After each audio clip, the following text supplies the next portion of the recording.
ક્યાંક ઢગલા તો ક્યાંક દોરીઓ બાંધી સુકાતી સાડીઓ. દ્રશ્યો જોઈ લાગશે કે આ કોઈ ધોબી ઘાટ છે, પરંતુ હકીકતમાં આ છે સુરતનું ટેક્સટાઇલ માર્કેટ, જ્યાં ઘૂસી આવેલા ખાડીપુરના પાણીએ વેપારીઓની હાલત કફોડી કરી છે.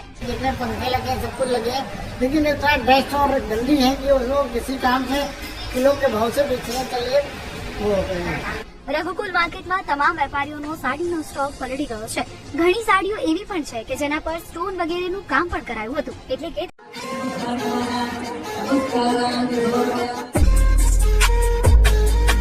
સુરતની જીવાદોરી અને સૂર્યપુત્રી તાપીનો જન્મોત્સવ.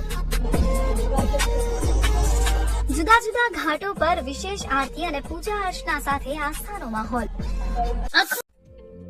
અમદાવાદમાં પાલતુ શ્વાનના કરડવાથી બાળકના કરુણ મૃત્યુની ઘટના બાદ હવે સુરત મહાનગરપાલિકા પણ હરકતમાં આવી છે. પાલિકાએ પાલતુ શ્વાન રાખવા માટે લાયસન્સ ફરજિયાત બનાવવાની કાર્યવાહી શરૂ કરી છે. માર્કેટ ડિપાર્ટમેન્ટ દ્વારા સિટીમાં 1000 થી વધુ શ્વાન માલિકોને નોટિસો પાઠવી નિયમો વિશે માહિતી અપાઈ છે. એસએમસીમાં પાલતુ શ્વાનનું રજીસ્ટ્રેશન તમે ઓનલાઈન અને ઓફલાઈન બે રીતે કરાવી શકો છો, જેના માટે તમારે સૌપ્રથમ તો સુરત મનપાની સત્તાવાર વેબસાઇટ www.suratmunicipal.gov.in પરથી ઓનલાઈન ફોર્મ ડાઉનલોડ કરવું પડશે, જેની પ્રિન્ટ કરાવી તેમાં તમારે તમારી માલિક તરીકે અને તમારા પાલતુ આવકવેરામાં રાહત બાદ હવે કેન્દ્ર સરકાર જીએસટીના દરમાં ટૂંક સમયમાં ભારે ઘટાડો કરી શકે છે, જેના કારણે સામાન્ય માણસની રોજિંદી વસ્તુઓ સસ્તી થશે.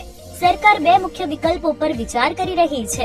એક, 12% જીએસટી સ્લેબમાં મુકાયેલા મોટા ભાગના માલને 5% સ્લેબમાં ખસેડવો, અને બે, 12% સ્લેબને સંપૂર્ણપણે નાબૂદ કરવો. આના લીધે ટૂથ પાવડર અને ટૂથપેસ્ટ, છત્રી, સીવણ મશીન, પ્રેશર કુકર અને વાસણો, લોખંડ, ₹1000 થી ઉપરના ઉપાડ, 500 થી 1000 રૂપિયા સુધીના ફૂટવેર, મોટા ભાગની રસીઓ, સ્ટેશનરી, ટાઇલ્સ, કૃષિ ઓજારો જેવી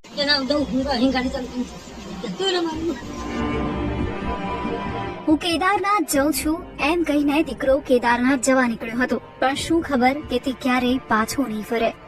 ગાંધીનગરથી કેદારનાથ જઈ રહેલા 5 મિત્રો યુપીમાં અકસ્માતનો ભોગ બન્યા હતા, જેમાંથી 4 મિત્રોનું ઘટના સ્થળે જ કમકમાટી ભર્યું મોત નીપજ્યું હતું.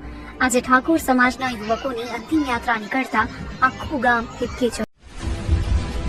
વિસાવદર બેઠક જીત્યા બાદ આમ આદમી પાર્ટીએ આગામી સમયમાં યોજાનારી કોર્પોરેશન, જિલ્લા પંચાયત અને 2027 વિધાનસભાની ચૂંટણીની તૈયારીઓ શરૂ કરી છે, જેના ભાગરૂપે આજે કેજરીવાલની હાજરીમાં અમદાવાદમાં સદસ્યતા અભિયાનનો પ્રારંભ કરવામાં આવ્યો. જોકે આ કાર્યક્રમ દરમિયાન એશિયા કપ 5 સપ્ટેમ્બરથી યુએઈમાં શરૂ થઈ શકે છે. ટુર્નામેન્ટની ફાઇનલ 21 સપ્ટેમ્બરે રમાશે. ગ્રુપ સ્ટેજ અને સુપર 4 ફોર્મેટ હેઠળ એશિયા કપમાં ભારત અને પાકિસ્તાનની પહેલી મેચ 7 સપ્ટેમ્બરે રમાશે. જો બંને ટીમો સુપર 4માં પહોંચે છે તો તેમનો બીજો મુકાબલો 14 સપ્ટેમ્બરે થઈ શકે છે. આ 17 દિવસીય ટુર્નામેન્ટમાં 6 ટીમો ભાગ લેશે. અગાઉ ભારત એશિયા કપનું આયોજન કરી રહ્યું હતું, પરંતુ મીડિયા રિપોર્ટ્સ અનુસાર ભારત અને પાકિસ્તાન વચ્ચેના તણાવના કારણે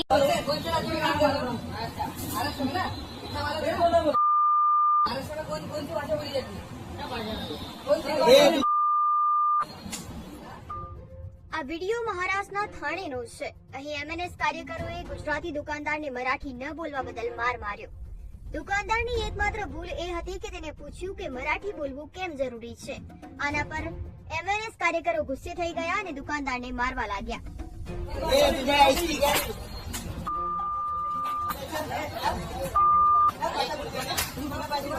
હવે અમદાવાદના નિકોલમાં અજાણ્યા યુવકે ટ્રક નીચે આવીને આત્મહત્યા કરી. ટ્રક પાર્ક કરેલી હતી અને ચાલુ થતા જ યુવક તેના નીચે સૂઈ ગયો હતો, જે બાદ ટ્રક પસાર થતા જ ઘટના સ્થળે જ તેનું મોત થયું. સમગ્ર ઘટના સીસીટીવીમાં કેદ થઈ છે.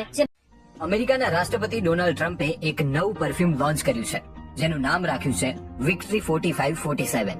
આ પરફ્યુમની સુગંધ શક્તિ અને સફળતા અને જીતને રિપ્રેઝેન્ટ કરે છે. આ પરફ્યુમ મેલ અને ફિમેલ બંને માટે બનાવવામાં આવ્યું છે.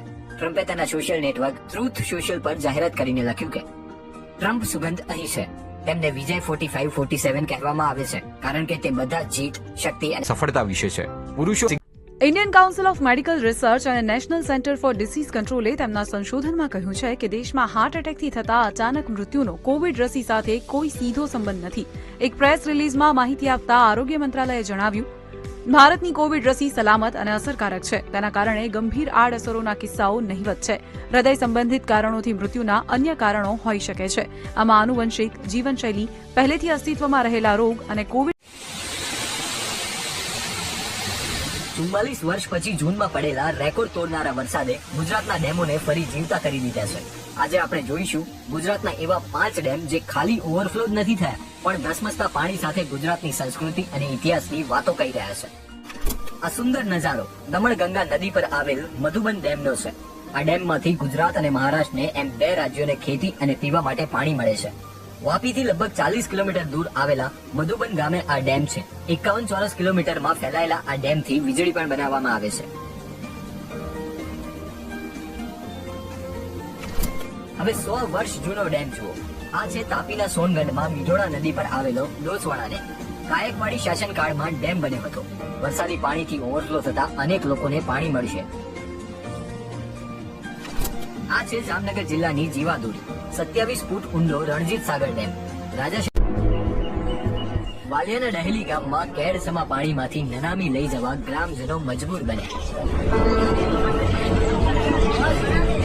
ડહેલી ગામમાં કીમ નદી પર પુલ ન બનાવવામાં આવ્યો હોવાથી લોકોને ભારે હાલાકી પડી રહી છે ને ગ્રામજનો કેડસમા પાણીમાંથી નનામી લઈ જવા મજબૂર બન્યા છે. સ્થાનિકોનું કહેવું છે કે તંત્રને આ અંગે અનેક વખત રજૂઆત કર્યા બાદ પણ તંત્ર દ્વારા કોઈ પગલાં ન લેવાતા સમસ્યા યથાવત છે. અહીંયા કોઈ બી મૃત્યુ થાય ને તો અમારે એને લઈ જવા માટે, નનામીને લઈ જવા માટે અહીંયા વરસાદ ના હોય તો કેડસમા પાણી, અને જો આગળ વરસાદ હોય તો